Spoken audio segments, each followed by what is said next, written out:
All right. Good morning, everybody. It's Bernard Nomberg with another weekly episode of Nomberg Law Live, as we have the last few years, 10 o'clock on Tuesdays, 8 o'clock Pacific, 10 o'clock Central. Interesting conversations with people in their areas of expertise. And I am so pleased to have Jon Solomon with us today. Good morning, Jon. Good to see you, bud. Morning. Thanks for having me, Bernard. Absolutely. And some of you guys may know Jon having lived in Birmingham for a spell, but he is currently with the Aspen Institute. And Jon, I don't want to butcher this, but tell me where I'm wrong. Are you Nope. currently the editorial director, Sports and Society program? And you oversee, a part of that is you oversee communication platforms, content, and manages select programs within Project Play. You got it. All right. And I know that in your past life, you've been probably your entire life, you've been an avid sports fan, but you've also gotten to write about it for a living in Birmingham and in a few other places in the South. So we're glad that you're with us today. Absolutely. Thanks for having me, and enjoyed my time in Birmingham. So it's good to be back there. I was there for about 10 years, left in 2015. That's right. That's right. Well, so much has changed in the sports landscape and in the world as a whole. But we're going to kind of narrow it down just a little bit. But I want to talk about, if you could, give us the 20-second overview, and this is not easy to do. What is the Aspen Institute? And then I want to kind of more focus on Project Play and some of the things that you're doing these days, Jon. Yeah, absolutely. So the Aspen Institute, we're a nonpartisan venue that really tries to think through some of the biggest ideas out there in all parts of society, and to try to help the public good. And one of the particular programs of the Aspen Institute is called the Sports and Society program, which I'm part of. And this initiative develops, applies, and shares knowledge to really try to help build healthy communities through sports. Very good. And then let's talk about one of your projects that you're affiliated with, Project Play, which I know is so important. It's on a grassroots, or tries to get to a grassroots level. But I want to educate as many people as we can to maybe that it might impact their community or even their families and friends. Yeah, absolutely. So Project Play, this is an initiative that's part of the Sports and Society program. And Project Play was launched in 2013. And the whole idea is to try to increase youth sports participation and remove barriers so all children have the opportunity to play, regardless of gender, regardless of race, income, ability. There are so many barriers that are preventing kids from having quality access to sports. Like a lot of things in our society these days, it's sort of become the haves versus have-nots, right? If you have a good amount of money, you're able to provide some really quality sports experiences, although those could lead to burnout or overuse injuries if you're playing way too much. And then on the other side, if you don't have much money, you don't have access to the same facilities, the same teams, the same ability to be develop the mentorships and friendships. Because we know that sports as a whole and physical activity specifically can provide so many long-term benefits, whether it's related to academics or social and emotional development and mental health. And right now, of course, during the pandemic, we're seeing a lot of challenges with that.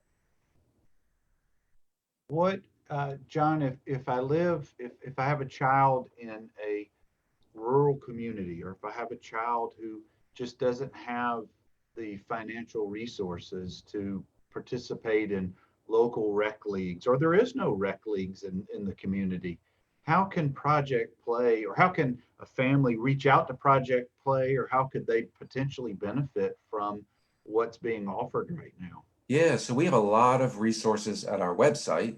It's www.projectplay.us. And we have resources for coaches about how to be better trained and how to coach kids.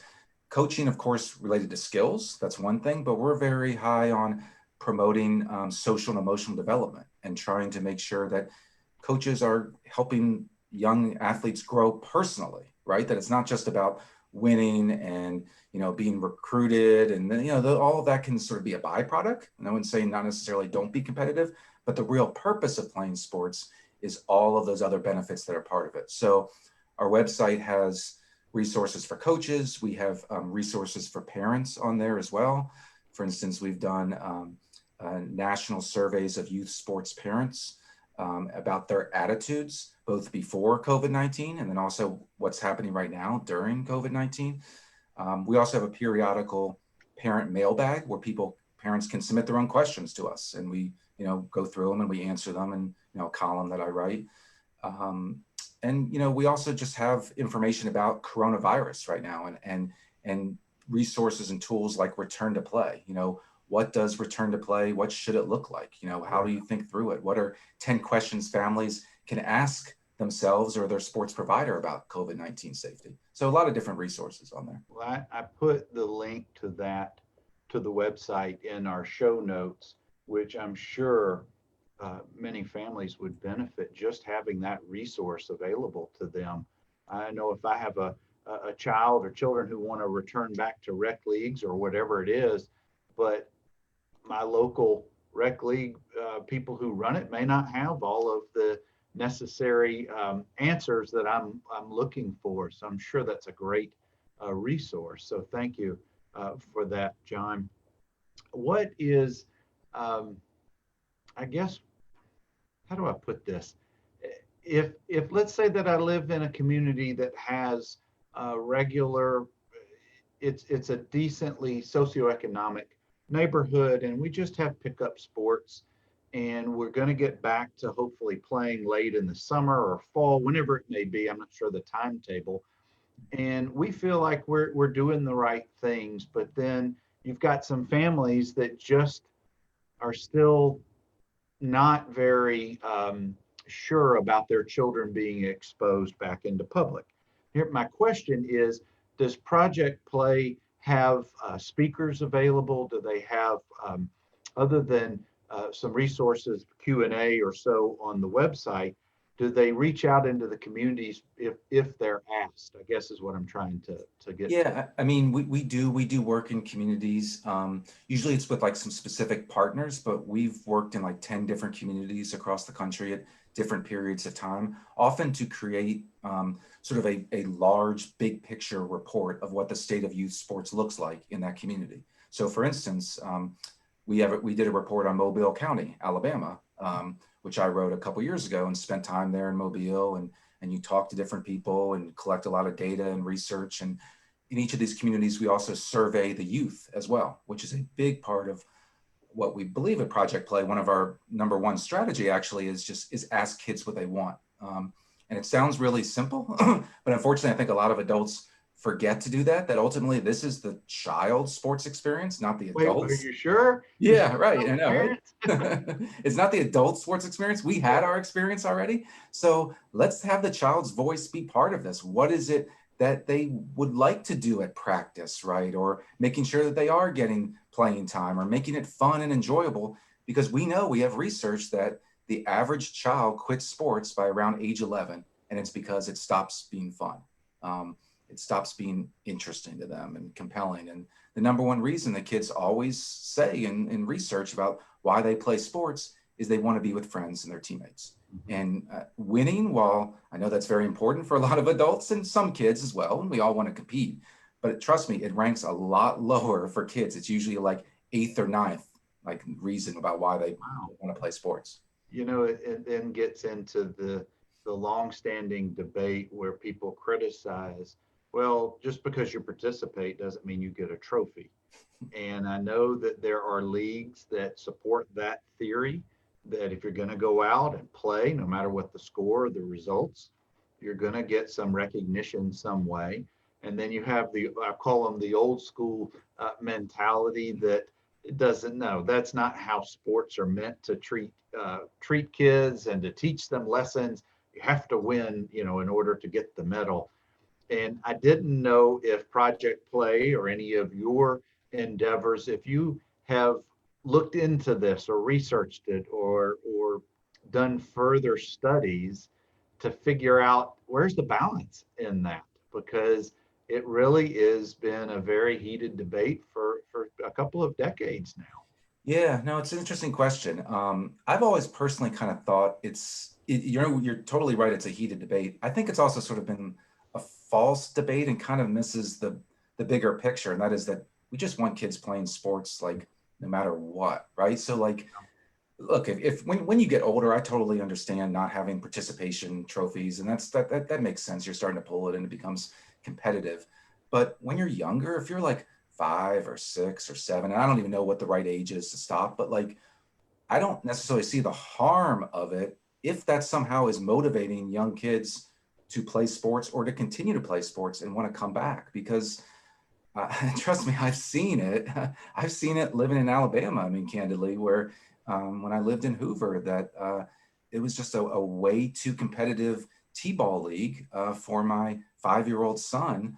And by the end of the year, he said, I quit. I want to retire from baseball. And he was 5 years old, and he was done. This was a league where you had umpires getting shouted at, by parents. You had delays in the game, waiting for a commissioner to come and settle disputes.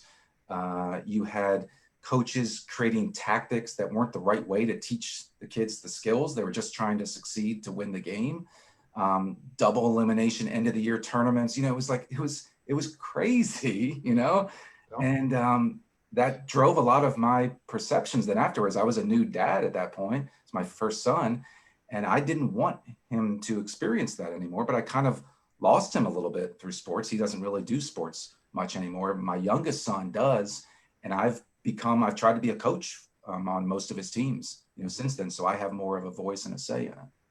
John, I can recall I was in college. My youngest brother was still in high school, and he was umpiring in our hometown in Dothan, where we grew up, southeast part of the state. And he was an umpire for T-ball and coach pitch, etc. He witnessed an opposing coach videotaping an opponent in an upcoming T-ball game. I mean, unbelievable. Yeah. Sadly, I'm not it surprised. is believable, but is. you're right. It's what goes on, and it takes the joy away from the experience for everyone involved. Yeah. You may have leagues where there's no runs counted, but you have parents in the stands. You may even have kids in the dugouts keeping up with the score, because it's just maybe built into their DNA. Somebody has to win, and somebody's going to lose. Yeah. But I'd be interested to see along these lines, have your studies or your research shown, are the numbers of kids going out for the various traditional sports, are they holding steady? Are they on the decline in the last couple of decades? Where do you see the health of rec league sports? Yeah, so rec league sports are hurting, there's no doubt. What happened is, this has been going on for a couple of decades. Youth sports have become a lot more privatized, meaning it's become more commercialized, more of the pay-to-play industry. And so I'm 44 years old. When I was growing up, I played in the recreational leagues, played on a travel soccer team, but it was just a travel soccer team within the metropolitan area where I lived, really. It wasn't what it is today. And that's who you played with. You played with all the people in your community, the local. You didn't travel much. It didn't cost as much. The chase for the college scholarship really, increased the drive of these commercialized industries. And it's a major commercialized industry now, youth sports. Oh, it's huge. It's huge. Yeah. My younger daughter ended up playing college lacrosse, and Alabama is not as advanced as the Eastern Seaboard, of course, with women's or boys or girls lacrosse. So if you wanted to be recognized or seen and scouted, you had to play in tournaments where they were going to be. So she ended up playing for teams out of state 3 straight years. And that was a tremendous amount of time and travel and money, but it was what she wanted. So we made that was part of our lifestyle. But you're right. You can be on a travel team as young as probably 6 or 7 now, with baseball, t-ball, softball. It's crazy how competitive all that gets at such a young age. Yeah, and it's also how much money and time then families have to put into it. And I mean, candidly, I talk to a lot of parents who are travel sports parents, and I have never been a travel sports parent, just for various reasons. But I talk to a lot of parents, and actually they say sort of what you say, and that is, I don't think they necessarily want the environment that they're in, but they feel like it's their only option. right? And sort of it's this arms race, and they feel like it's keeping up with the Joneses. And if I don't put my child in there, how in the world is he or she going to make their high school team, much less have any hope of a college team? So what we try to do at Project Play, what we think that our hope is, particularly coming out of the pandemic, is more investment in affordable, quality, local, community-based leagues.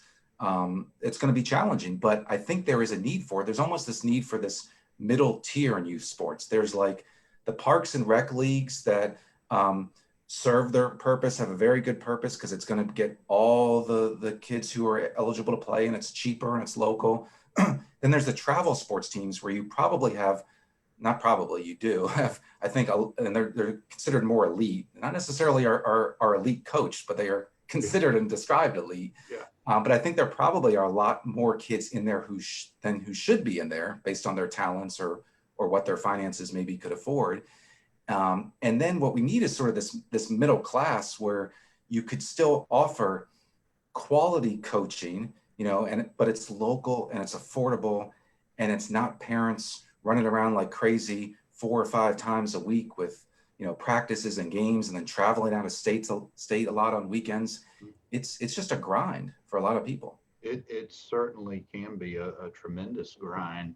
But anyway, guys, I'm talking with Jon Solomon with the Aspen Institute. We've been talking about Project Play and how they are trying to help with youth sports in the United States. And we're going to shift gears for a few minutes. And Jon, I want to move into the NCAA and collegiate sports. In the news this past week, well, let me back up. In the news about not quite 3 years, maybe 2 years ago, state of California passed some laws, kind of gave the NCAA, hey, here's what we're doing. You need to get on board.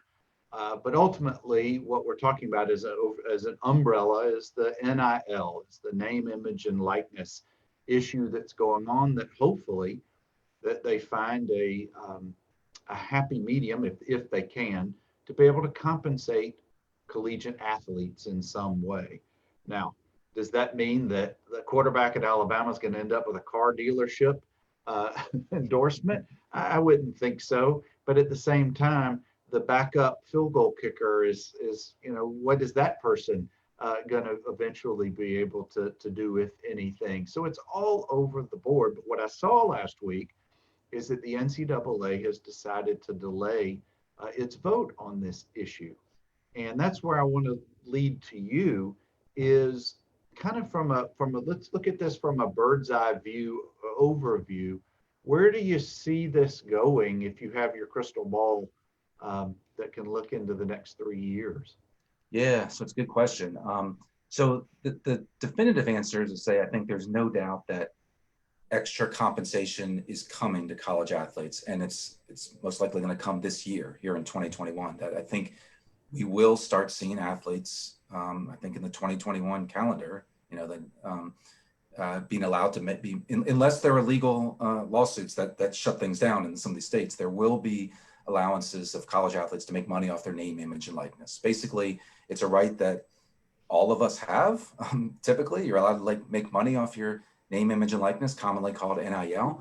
But college athletes are a rare subgroup that are not allowed to make it, even though the general student body could. You could go, if you're a non-athlete in college, you could make an endorsement if someone wants to pay you for something. If you're a college athlete right now, you can't. The Florida law goes into effect July 1st of this year. That would allow NIL.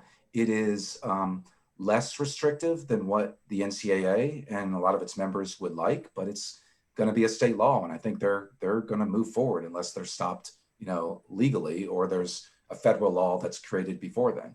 So then there are all these multiple efforts within Congress. The NCAA went to Congress seeking help because they want a uniform policy across the board. They don't want this going state by state, which it has the potential to occur because there are other states all lined up and ready to have some of their laws go into effect too. There's about 4 or 5 or 6 or 7 other states maybe this year. John, the impact of that, if states are able to create their own laws which are not uniform across the United States, what a potential impact on recruiting that could be. So yeah, so if you're Florida, it's a good year to be a Florida school in recruiting. Let's be Yeah. honest. I mean, look, Mhm. there's no doubt you could recruit off that. It could benefit. I'm not necessarily of the opinion that the state by state approach couldn't necessarily not couldn't necessarily work. It would create chaos. It would be easier to have a uniform policy, Yeah. but the NCAA wants a uniform policy that is can also be pretty restrictive, and they're getting pushback from some members of Congress and people of athletes' rights, and then some of the states as well. So it's going to be interesting to see how this plays out. There's basically three different ideas of federal bills that are out there right now. One is from Senator Wicker from Mississippi, is a Republican. That is the very, very friendly NCAA bill that's pretty restrictive. And it comes also kind of close, doesn't specifically say it, but comes close to sort of giving the NCAA antitrust exemption to try to protect them from future lawsuits. That's been a big concern of the NCAA because they've just been sued like crazy over the years Well, for a number of issues. 2000, what was it, 14, the Northwestern football players tried to essentially unionize. And I don't know if there's been other efforts since then from a litigation standpoint. You may be much more aware of that than I. But do you think that collegiate athletes eventually will unionize, or do you think they won't be able to keep their amateur status? Yeah, well, I mean, so right now they can't.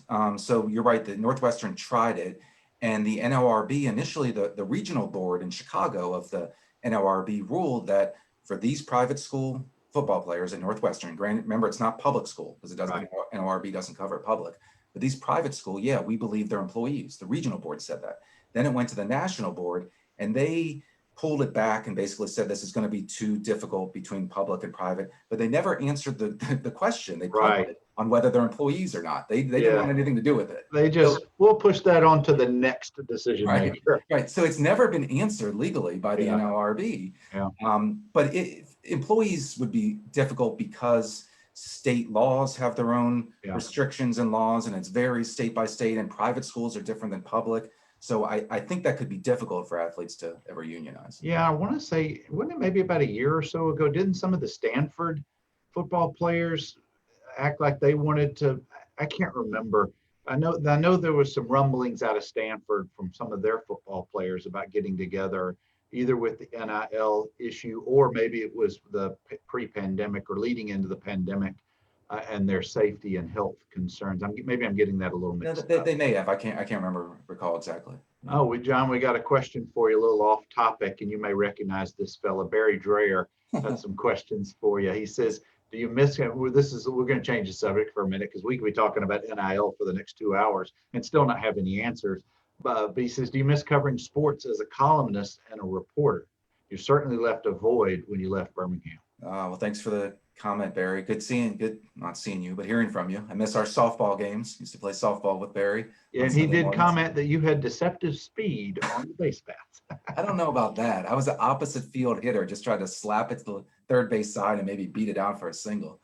Do I miss it? A little bit, just having a voice a little bit and be able to have opinions about the hypocrisy of college sports. But journalism is just unfortunately, a rough industry these days with so many cutbacks, and it's just been a tough model for them to make money off of. So I don't miss the uncertainty of being a journalist.